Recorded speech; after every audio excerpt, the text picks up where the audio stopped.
हिमालय में 5000 मीटर की ऊंचाई पर एक छोटा सा लेक है।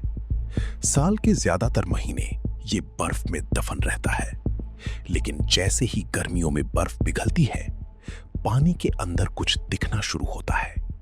खोपड़ियां, हड्डियां, सैकड़ों इंसानों के स्केलेटन, जिनकी पहचान आज तक पूरी तरह से सॉल्व नहीं हो पाई। ये है रूपकुंड, जिसे दुनिया स्केलेटन लेक के नाम से जानती है। कहानी शुरू होती है 1942 में। एक ब्रिटिश फॉरेस्ट रेंजर हिमालय में पेट्रोलिंग कर रहा था, जब उसे अचानक यहां हड्डियों का ढेर मिला। कुछ स्केलेटन्स के साथ तो फ्लैश तक बची हुई थी, जो बर्फ की वजह से प्रिजर्व हो गई थी। अगली गर्मियों में जब और बर्फ पिघली, तो मालूम चला ये कोई छोटा मोटा इंसिडेंट नहीं था। लेक के किनारे और पानी के अंदर सैकड़ों स्केलेटन बिखरे पड़े थे। साथ में मिले लकड़ी के सामान, आयरन के भाले, चमड़े की चप्पलें और अंगूठियां, जैसे ये लोग किसी लंबी यात्रा पर निकले हों। सवाल ये था, ये लोग थे कौन और मरे कैसे? शुरू में लोग समझे ये जापानीज सोल्जर्स होंगे, जो वर्ल्ड वॉर 2 के दौरान यहां भटक गए थे। इंडिया उस वक्त जंग के साए में था। फिर एक थ्योरी आई कि ये जनरल जोरावर सिंह की फौज के सिपाही होंगे, जो 1841 में तिब्बत की जंग से लौटते वक्त खराब मौसम में फंस गए थे। लेकिन जब बोन्स का रेडियो कार्बन डेटिंग टेस्ट हुआ, दोनों थ्योरीज खारिज हो गई। ये हड्डियां किसी और ही जमाने की थी।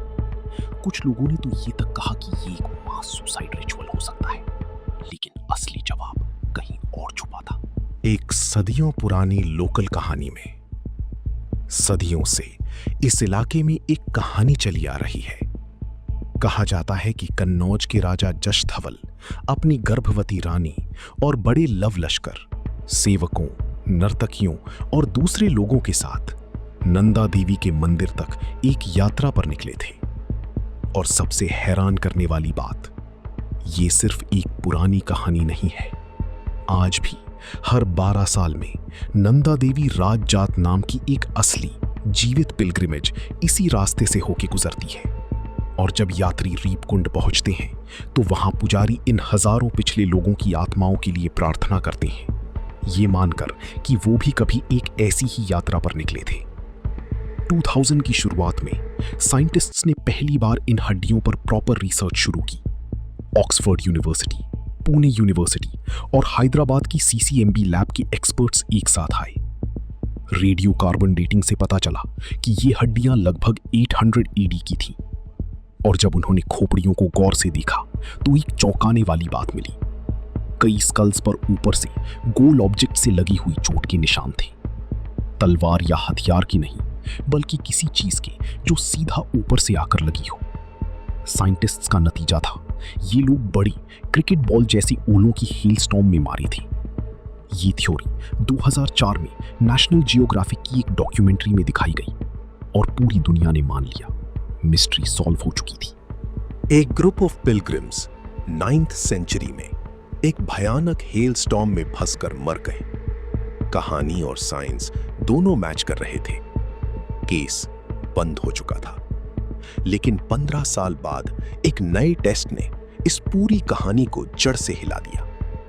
2019 में हार्वर्ड यूनिवर्सिटी की राइश लैब के साइंटिस्ट्स ने कई इंटरनेशनल टीम्स के साथ मिलकर 38 स्केलेटन्स का पूरा जीनोम वाइड डीएनए टेस्ट किया। और जो उन्हें मिला, उसने सारी दुनिया को हैरान कर दिया। ये लोग एक नहीं, बल्कि 3 अलग अलग जेनेटिक ग्रुप्स के थे। 23 लोगों की एंसेस्ट्री साउथ एशियन निकली, मतलब वही पुराना ग्रुप जो 7th से 10th सेंचुरी के बीच मरा। लेकिन फिर थे 14 और लोग, और इनकी डीएनए ईस्टर्न मेडिटेरेनियन से मैच हो रही थी। आज के ग्रीस और क्रीट जैसे इलाकों के लोगों जैसी एंसेस्ट्री। और रेडियो कार्बन डेटिंग ने जो बताया, वो सबसे चौंकाने वाला था। ये मेडिटेरेनियन ग्रुप पहले ग्रुप से लगभग 1000 साल बाद मरा, 1800 एडी के आसपास।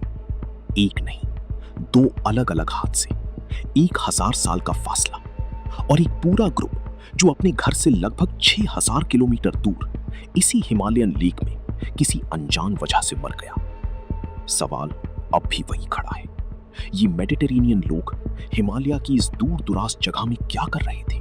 कोई हिस्टोरिकल रिकॉर्ड, कोई ट्रेड रूट, कोई जंग, कुछ भी इस सफर की वजह नहीं बताता।